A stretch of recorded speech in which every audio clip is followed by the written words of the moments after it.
Des marins russes et ukrainiens qui défilent côte à côte pour célébrer la victoire de l'URSS sur l'Allemagne nazie en 1945.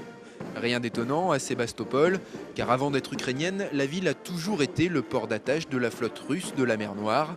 Et le récent accord garantissant son maintien jusqu'en 2042 est une excellente nouvelle pour la quasi-majorité de la population locale, l'une des plus russophiles du pays. Je suis née en Russie, mes enfants sont nés en Russie et on sera toujours avec la Russie. Je serais très contente si un jour on était réunifiés.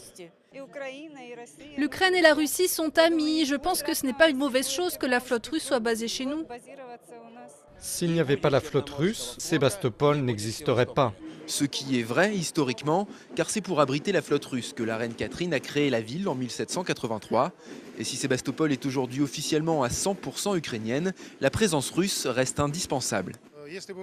Si on fait partir la flotte, d'après nos experts, il faudrait 1,5 milliard de dollars pour remplacer les emplois qu'elle fournit. Aujourd'hui, l'Ukraine n'a pas cet argent.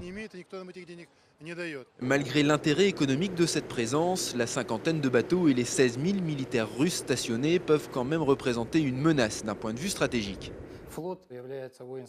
La flotte est une formation militaire étrangère sur le territoire ukrainien, qui met naturellement en question la sécurité nationale de l'Ukraine et la sécurité de la ville.